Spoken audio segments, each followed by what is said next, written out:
Sadhguru, la prochaine question est de Jordan. Namaskaram Sadhguru.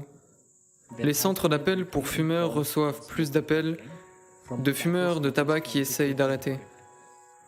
Malgré les meilleures intentions du monde, il est physiquement très difficile d'arrêter à cause de l'addiction à la nicotine. Sadhguru, que conseillez-vous aux gens qui ont ces difficultés? Eh bien, ce n'est pas moi. Les experts médicaux disent que le virus, si vous l'attrapez, les fumeurs sont les premiers à mourir. Cela devrait vous soigner.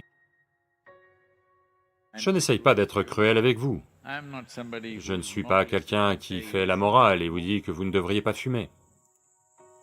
Je ne vois même pas ça comme un problème moral, comme le font certains.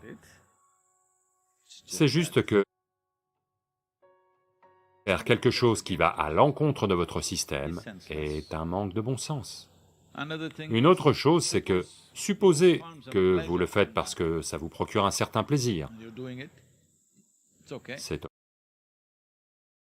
Je vous laisse voir ça, mais le plus gros problème pour moi, c'est que vous devenez compulsif vis-à-vis de choses simples de la vie. Ça, c'est un gros problème. Vous fumez, ce n'est pas un gros problème pour moi. Vous faites quelque chose de façon compulsive, ça, c'est un gros problème, parce que vous gaspillez l'avantage évolutif dont cet être humain dispose, le fait qu'il peut tout faire consciemment, mais vous choisissez de faire quelque chose de façon compulsive. Ce que vous avez peut-être commencé parce que c'était tendance, ou parce que c'est un plaisir, un simple plaisir dans votre vie. Vous aimez le tabac, vous aimez fumer. Je ne m'y oppose pas. Tout ce que je dis, c'est n'abandonnez pas l'avantage évolutif parce que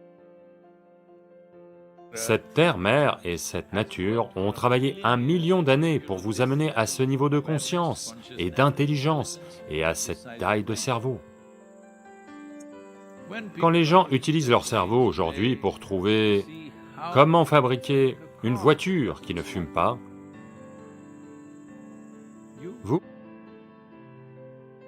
vous fumez encore?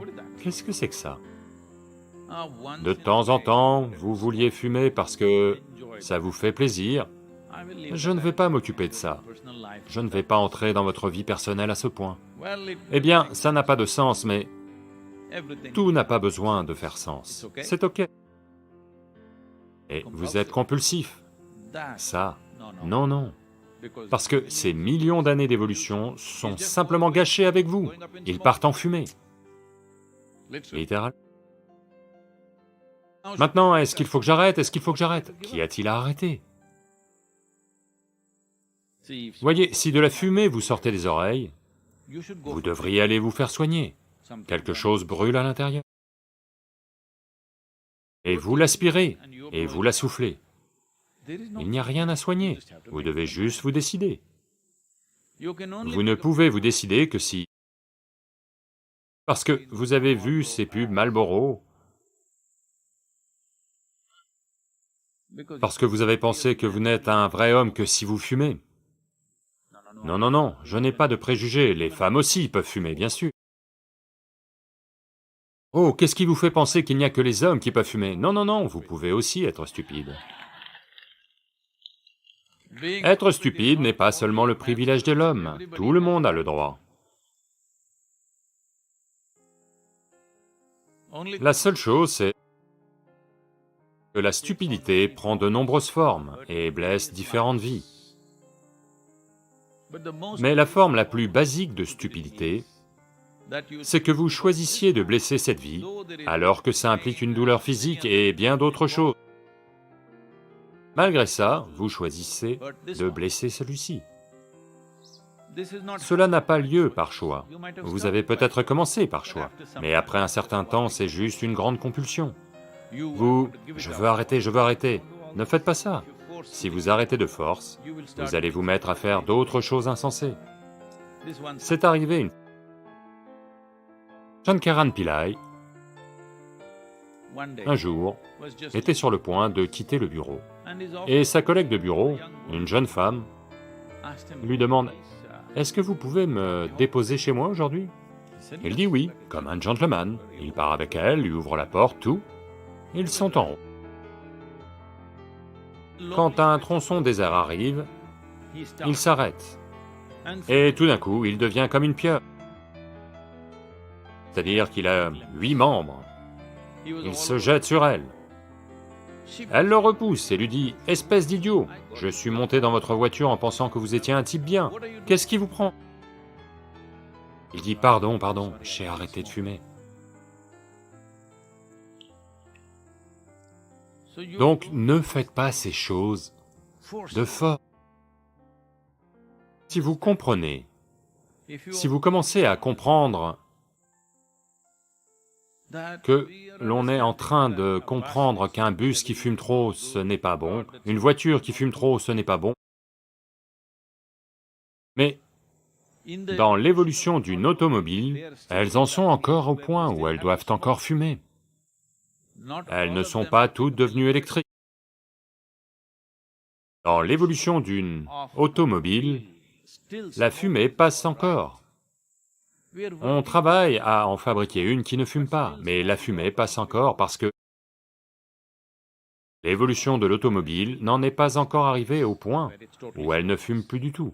Mais dans son évolution, celui-ci ne fume quasiment plus depuis bien longtemps. Il rejette du dioxyde de carbone, c'est sa nature. Mais maintenant, vous voulez inspirer du monoxyde de carbone, ou peu importe ce que c'est.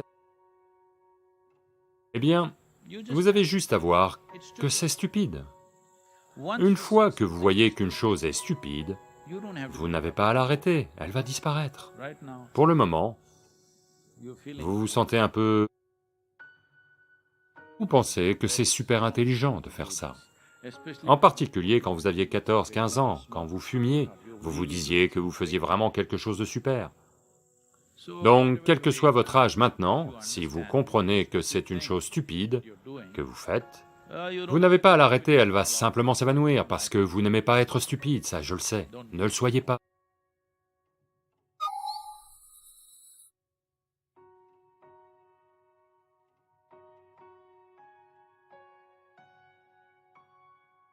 Vous ne pouvez être aussi paisible qu'une vache, essayez autant que vous voulez. Oui. Le pouvez-vous? Vous ne pouvez pas. Vous pouvez y arriver pendant... Vous mangez, ils ne servent pas aujourd'hui, mais je crois qu'il y a un restaurant ouvert. Vous mangez beaucoup de pongal, ça marche habituellement. Vous savez pourquoi les gens dans le sud sont si paisibles? Vous mangez beaucoup de pongal. Très en paix. Oui. Donc, les gens ont essayé les excès de nourriture, les drogues, les excès de plaisir. Avec toutes ces choses, ils ont essayé de créer une sorte de paix en eux-mêmes. Vous pensiez y être arrivé, mais l'instant d'après, vous savez que vous n'y êtes pas. Vous vous êtes fait avoir un nombre incalculable de fois, n'est-ce pas? Oui. Un samedi soir, toute votre famille s'est réunie, vous avez tous passé un dîner merveilleux, vous vous êtes dit, c'est le toit du monde. Tout est si merveilleux, magique. Le lendemain matin, vous voyez que... pouf!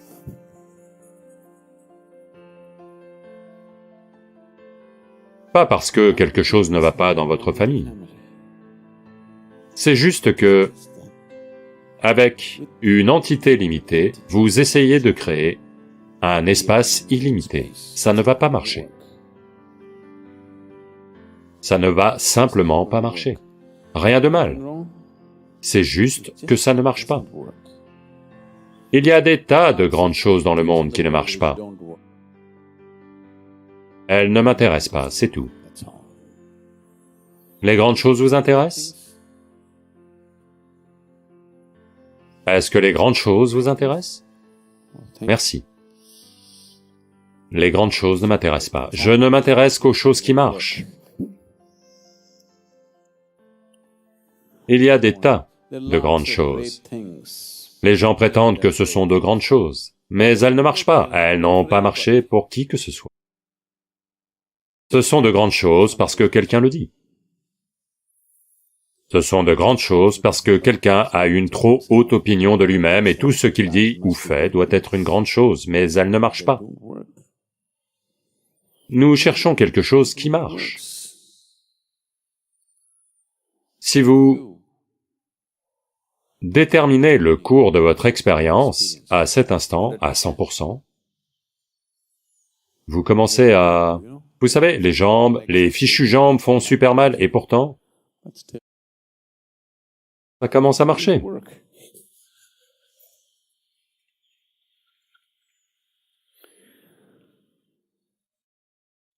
Si vous déterminez la nature de votre expérience à cet instant, à 100%, disons, on suppose cela, si vous le faites,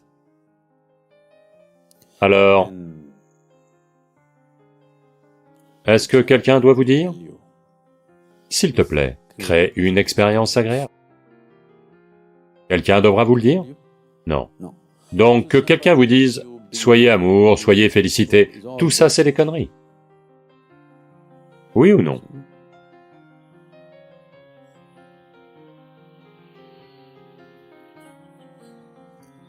Parce que personne n'a besoin de vous dire « sens-toi bien ». Le problème, c'est que vous n'êtes pas capable de déterminer la nature de votre expérience, n'est-ce pas? Oui. Le problème, c'est que vous n'êtes pas capable de déterminer la nature de votre expérience, pour quelque raison que ce soit. Si vous pouviez déterminer la nature de votre expérience, personne n'a besoin de vous dire « sois félicité, sois amour, sois heureux, sois ceci ». Tout cela vient de...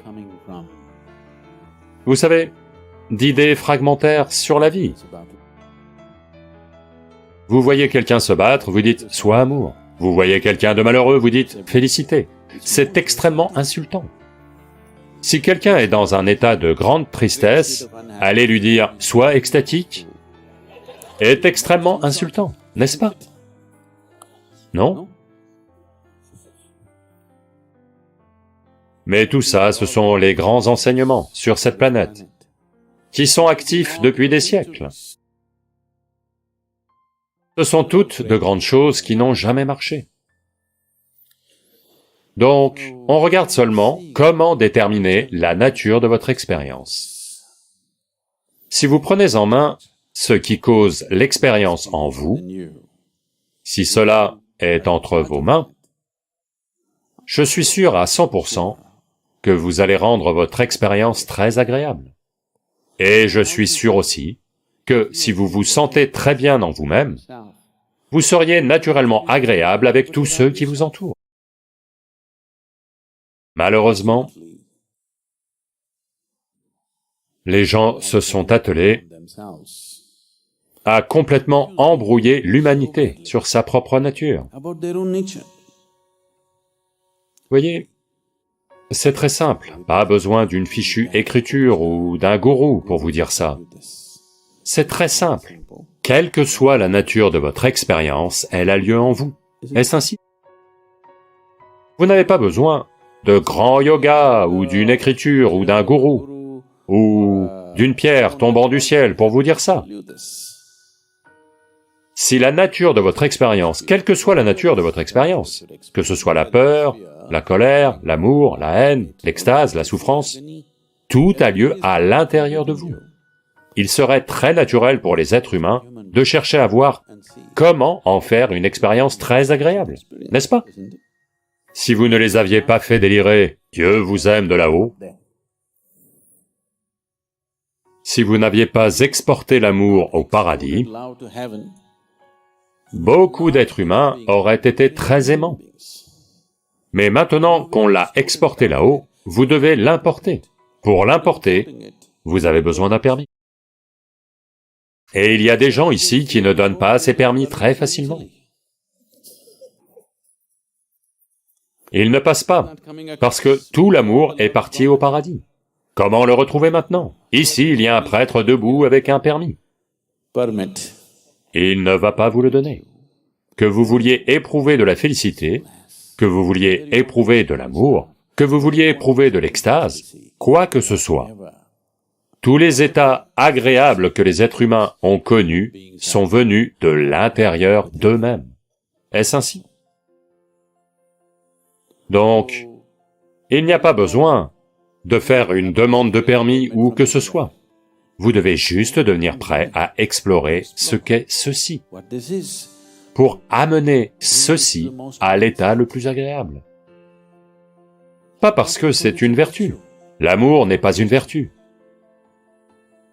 La félicité n'est pas une vertu. Être bien n'est pas une vertu. C'est juste que c'est ce à quoi vous aspirez, n'est-ce pas? Ce n'est pas que si vous êtes aimant, vous irez au paradis. Ce n'est pas que si vous êtes extatique, vous irez au paradis. C'est juste que si vous êtes aimant et extatique, vous n'avez pas besoin d'un fichu paradis. Les gens qui ont fait un enfer d'eux-mêmes veulent aller au paradis. Les gens qui ont fait un paradis d'eux-mêmes, où veulent-ils aller? Où qu'ils aillent, ils s'en moquent. Donc, c'est très important. Si vous voulez vous assurer que... Le volume, ça va? Si vous voulez vous assurer que les sons que celui-ci produit sont bons, plus vous en savez sur tout ce mécanisme, plus le son que vous produisez est bon, n'est-ce pas? Parfois, par chance, ça peut arriver. Ça, c'est autre chose. Mais plus vous en savez, mieux c'est. Si vous êtes un ingénieur son, vous produisez un bon son. Donc si vous êtes un ingénieur de l'intérieur, alors rendez celui-ci tel que vous le voulez. C'est tout ce que ça demande. Ça ne nécessite rien du tout.